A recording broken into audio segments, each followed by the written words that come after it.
Hello mga amiga. Welcome back. Nanguli na mi sa among balay. Nanguli na mi mga amiga. Gahapon ay dili.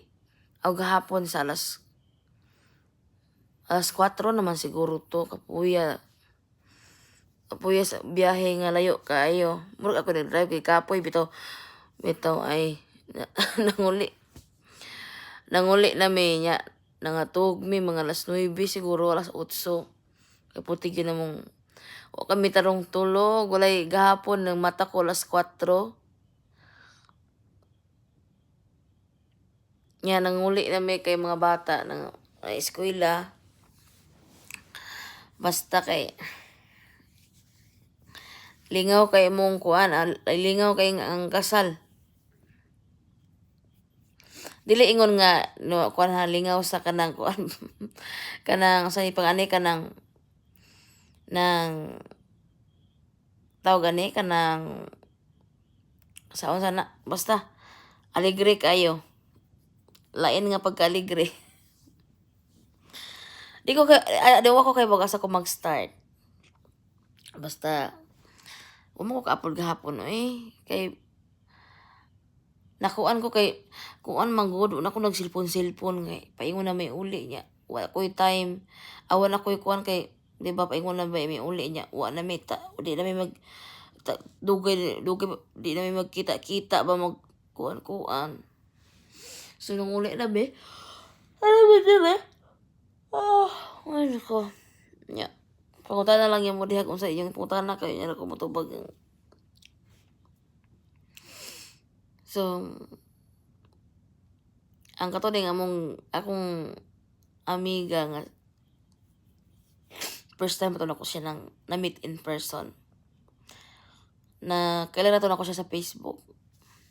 Taga Bohol. Followers na siya nako sa una. Yan, tod nga nag-communicate may inbox, ana. Kay taga diri man siya.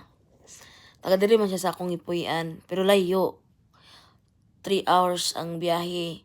Paingon nga to 3 hours, paingon nga ribali. Suma total og 6 hours. Diba? Kapoy kayo.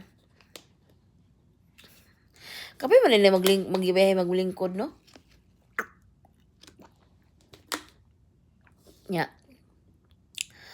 Ang kuan pagyud ang pagpaingon pagyud nga mga to kay nag-snow pagyud. Unya ang kasal purti pagyud tugnawa. Ay Ginoo ko. Wala kay nangadtong mga bisita kay naglaing panahon, nag-uwan. Ala, gikan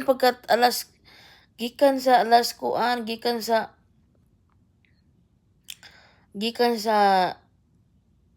atong pag-abot ng mga Friday. Gikan sa Friday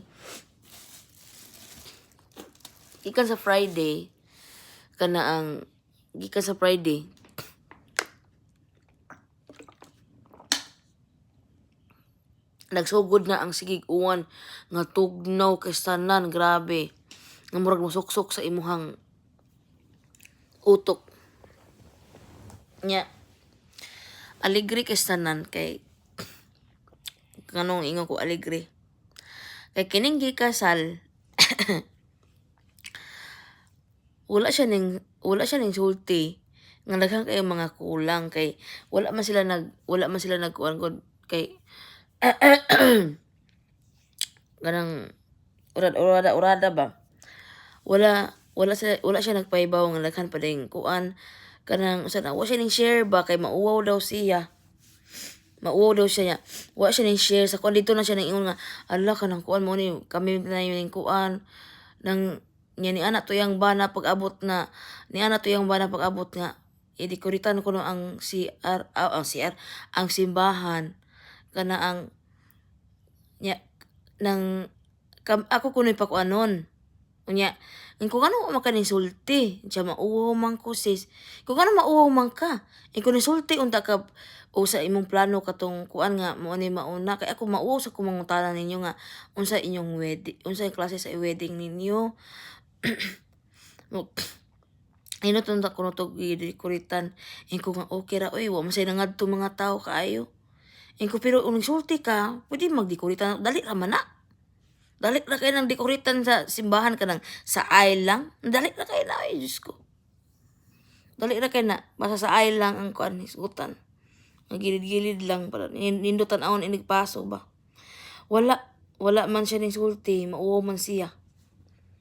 Ingon siya nga, ingon siya nga, ingon siya, uwa ka na, uwaw, imong sugo na kong amiga.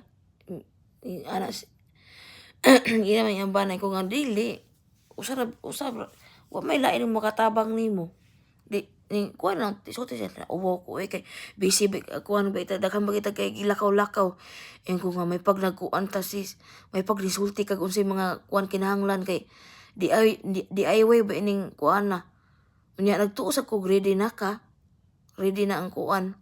Ang akong nahibaw-an kay ang buwak ang buwak ra. Ang ako nahibaw-an nga kulang. Sus Ginoo ko. Ang make-up. Ang make-up sa kuan. Unya primero ang make-up na sa bride. Primero ni okay.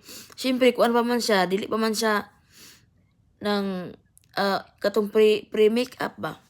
Abi na ko professional nga. Amot lang license mo siguro to siya. Pero para na okay man iyang makeup kung dili wedding. Okay man siya kanang simple ra, natural ra, fit sa panit. Pero dili kay sa flaunt, god dili siya kay lutaw para sa bride.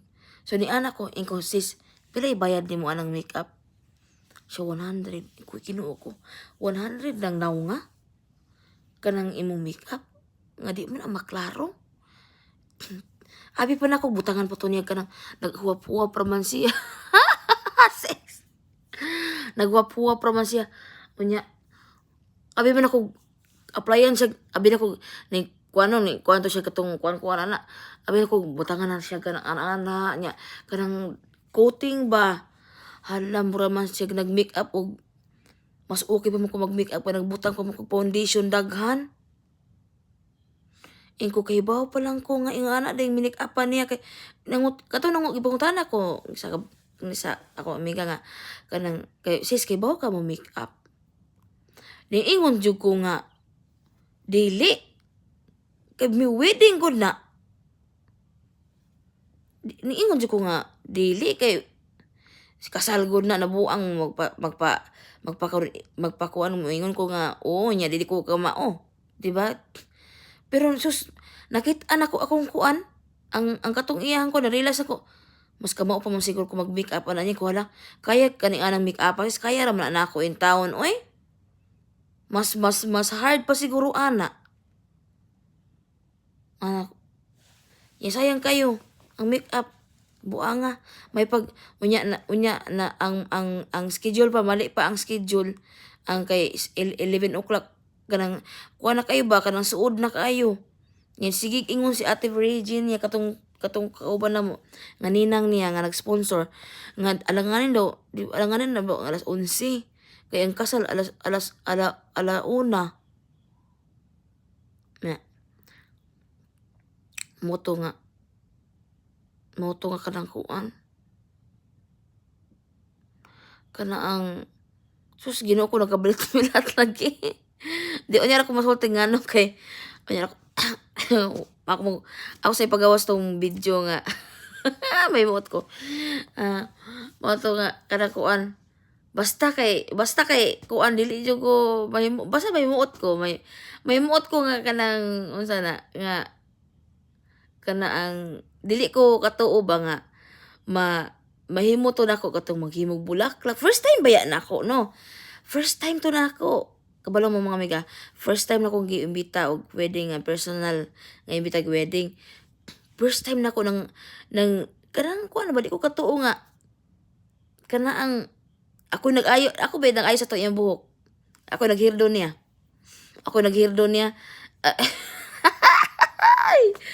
May muot ko. Di ko kuan nga kaya naghimo kog mga buwak, naghimo kog mga kuan sa buwak sa mga lalaki, di ko katuo. Nga kaya to na ako. Ako ra ba itong ipang-imagine. Yan, search ko gamay. Unya, na ko idea. Gi-imagine na ako. Mo na. Bitaw, di ba? 10 minutes na. Magdiwas sa istorya o niya. Basta may mood ko. As in, memorable kayo niya. Katawaran kay saran. Ay, unya na lang. Dakan ba yung isulti ninyo? Basta. Masimuot ko. Paibuot ko super. Ayan na. Bye-bye.